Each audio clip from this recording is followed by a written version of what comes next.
আমার কড়াইটা আমার একদম জ্বলে গেল, ঠিক আছে? তাহলে রান্নাতে আমি একদম এক্সপার্ট, ঠিক আছে? বাতাসে দরজাটা খুলছে, আমি ভাবছি কে আসছে। এমনও হয় আমি ভিডিও দিই, তারপর আবার কোথাও গায়েব হয়ে যায় যে আমি 2026-এ 365 দিনই ব্লগ বানাবো, আপলোড করবো। এতক্ষণ থেকে বকছি আর ভিডিওটাই অন করিনি। ভিডিও বানাবো বলে কতবার যে কত কিছু প্ল্যান করেছি, কিন্তু একবারও বানানো হয়নি। মানে ভিডিও বানাইনি এমনটা না, আমি তো ভিডিও বানিয়েছি, আমি সবসময় ভিডিও নিয়ে থেকেছি, ঠিক আছে? কিন্তু ব্যাপার হচ্ছে যে আমি লং ব্লগ একদম বানাইনি। আমি অনেকবার ভেবেছি বানাবো, বাট মানে কী যে হয়েছে, কখনো মনে হয়েছে যে না লং ব্লগ হয়তো আমি এত জলদি রেসপন্স পাবো না, ঠিক আছে? এরকম করে করে আমার বছর পেরিয়ে গেছে, কিন্তু আমি বানাইনি। আমি ভেবেছি যে না কোনো ভালোভাবে বানাবো, একটু ইন্টারেস্টিং বানাবো, ভালো ব্যাকগ্রাউন্ড থাকবে, ভালো রুম থাকবে, অনেক কিছু, মানে এক্সকিউজের শেষ নেই। কিন্তু আজকে আমি ফাইনালি বসেছি বানাতে ভিডিওটা। আর আমি ভাবছি যে আমি 2026-এ 365 দিনই ব্লগ বানাবো, আপলোড করব, ঠিক আছে? তার সাথে যেভাবে হোক, আর সেটা সাকসেস হই বা না হই, আমি ব্লগটা বানাবো। এটা হচ্ছে আমার মানে নিজের প্রতি প্রমিস, নিজেকে প্রমিস করছি আমি। কখনো সময় নেই তো কখনো আত্মবিশ্বাস নেই, এভাবে বের করে দিয়েছি সময়গুলো, বাট বানানো হয়নি। তারপর আবার সব থেকে বড় একটা কনফিউশন যে আমি ভাবতাম যে আমি হিন্দিতে বানাবো নাকি বাংলাতে বানাবো। এতদিন তো আমি হিন্দিতে বানাতাম, যে কটা ব্লগ আছে আমার হিন্দিতে আছে, তোমরা দেখতেই পাবে। আর বাংলাতে এক দুটো আছে যেগুলো এখন স্টার্ট করেছি আমি এই জিনিসটা নিয়ে খুব কনফিউশন ছিলাম যে আমি বাংলাতে বানাবো নাকি হিন্দিতে বানাবো। তারপর আমি অনেকজনকে জিজ্ঞেস করলাম যে আমার কী করা উচিত, ঠিক আছে? আমার কিছু ফ্রেন্ড বললো বাংলাতে বানা, না মানে আমার ইনস্টাগ্রামে যে ফলোয়ার্স আছে না, সবাই প্রায় মানে ওয়েস্ট বেঙ্গলের নয় বললেই চলে। তো তার জন্যই আমি হিন্দিতে বানাতাম, ওদের জন্যে, ওদের রিকোয়েস্টে। বাট কিছু মানুষ এরকমও আছে যারা আমাকে বলে যে প্লিজ বাংলাতে বানাও না, আমার ফ্রেন্ডরাও বলে বাংলাতে বানা না। তাই আমি ফাইনালি বাংলাতে স্টার্ট করে দিলাম। তো চলো আজকের ব্লগটা স্টার্ট করা যাক, আর বেশি বকবক আমি করবো না। Hello everyone, first blog of 2026, let's get started. তো সকাল সকাল না, বেলা আমি ঘুম থেকে উঠে গেছি, মানে এখন 11টা কি 11:30 বাজবে। আর ঘুম থেকে উঠে ব্রাশ করে আমি দেখলাম মা তো পায়েস বানিয়ে রেডি রেখেছে, কারণ এই পায়েসটা বানানোর কথা ছিল 2026-এর 1 তারিখে। আজকে 3 তারিখ না 4 তারিখ আমি জানি না, আমার দ্বারা বানানো হয়নি, মা আজকে গিয়ে বানালো, তবে গিয়ে বানানো হলো। আর শীতকালে আমার মায়ের হাতে একটু প্রবলেম, এটা তোমাদেরকে আমি আগেও বলেছিলাম, তাই মায়ের জন্য আমি একটু সবজিগুলো কেটে রেখে দিয়েছি। এই বেগুনগুলো কেটে রেখেছি, একটু বেগুনি বানাবো। কড়াইটা আমার একদম জ্বলে গেল, ঠিক আছে?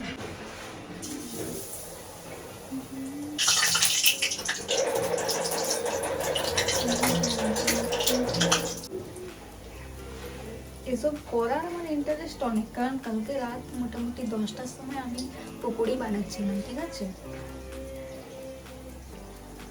কিন্তু সামালতে পারিনি।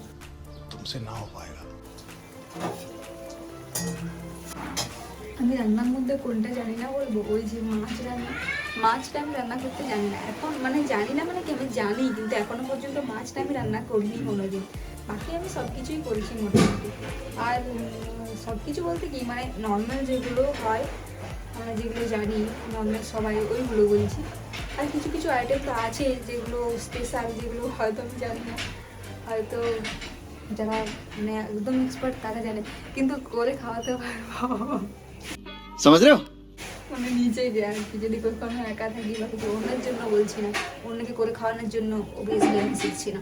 प्यारी समझ गई। একটু বেসন দিয়েছি।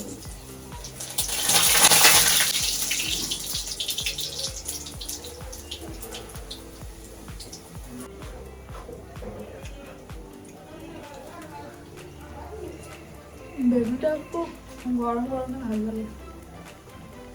আর দেখছো না আমি কত ব্যস্ত, মা কখন পায়েসটা বানিয়েছে, পায়েসটা প্রায় বসে গেল, কিন্তু আমার খাওয়ার টাইম নেই, দেখছো? এটা হচ্ছে আমি বলেছিলাম 1 তারিখে সবাইকে পায়েস করে খাওয়াবো, কিন্তু হয়নি। আমি এনে রেখেছিলাম, 1 তারিখ গেল আমি বানাইনি, 2 তারিখ গেল বানাইনি, 3 তারিখ গেল বানাইনি, আজকে কত তারিখ? 4 তারিখ। এই যাই হোক, যেটাই হোক, আজকে গিয়ে মা বানালো, তবে গিয়ে বানানো হলো পায়েসটা, কিন্তু আমার খাওয়ার সময় হচ্ছে না। এই যে আমার সব কিছুই রেডি। আচ্ছা, আমার মতন এরকম কেউ আছো যে মানে মুড়ির সাথে লঙ্কা খাও, কিন্তু যে লঙ্কাটাতে ঝাল থাকে না, বেছে বেছে ওই লঙ্কাটা? আমার আবার মুখে ঘা হয়ে গেছে, মানে কিছু খেতে প্রবলেম হচ্ছে। কালকে একটা ওষুধ খেয়েছি, তোমাদেরকে দেখিয়েছিলাম ব্লগে, কিন্তু পুরোপুরি ঠিক হয়নি। তো চলো খেয়ে পরে কথা হচ্ছে। এই যে এই স্ট্যান্ডটাও ভেঙে গেছে, ভাঙা স্ট্যান্ড নিয়ে সব কাজ করছি আমি, ফোন পড়লো না হলো। চলো পায়েসটা একটু খাওয়া যাক, অনেকক্ষণ ধরে পায়েসটা বানানো আছে।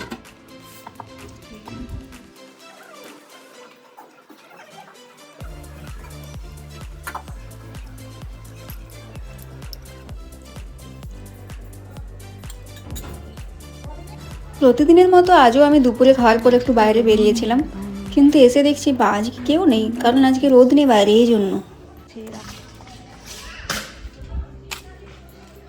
পুরো ফাঁকা চারদিকটা, বললাম না একা গেছি, তার জন্য এনে এসে আমার কাছে বসলাম। তো চলো, মা তো নেই এখন, আমাকে একটু চা বানাতে হবে, কারণ শীতকালে একটু চা তো খেতে হবে, তাই না? চলো।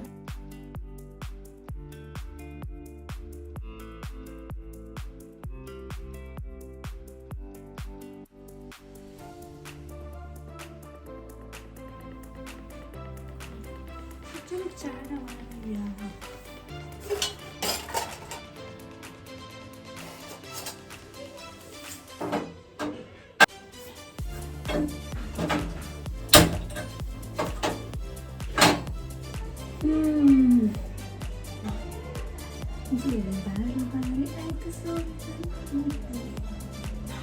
আমি কালকে থেকে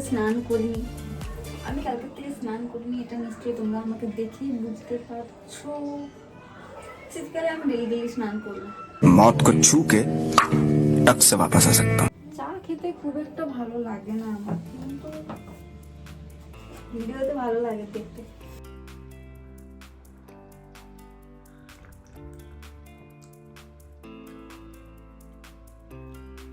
ঠিক আছে, কিন্তু মিষ্টিটা একটু কম হয়েছে। চায়ের কালারও ঠিক এসছে, সবই ঠিক আছে, মিষ্টিটাই কম হয়ে গেছে। ঠান্ডা হয়ে গেল। আজকে মনে হচ্ছে প্রায় 1 বছর পর আমাদের বাড়িতে বেগুন পোড়ানো হয়েছে, তাই মা বললো যে যা বেগুনটা পুড়িয়ে দিয়েছে একটু ওটা মেখে নে। আমার এটা খেতে খুবই ভালো লাগে, একটা প্রিয় খাবারই বলতে পারো। রাতে রুটিটা মা সন্ধ্যেতেই বানিয়ে রেখে নিয়েছিল। স্টোরেজটা ফুল হয়ে গেছিলো, তার জন্য স্টপ হয়ে গেছিলো ভিডিওটা মাঝখানে। আইফোনের তো এটাই প্রবলেম। টমেটো নিয়ে তো একটু টমেটো সস দিয়ে দিচ্ছি।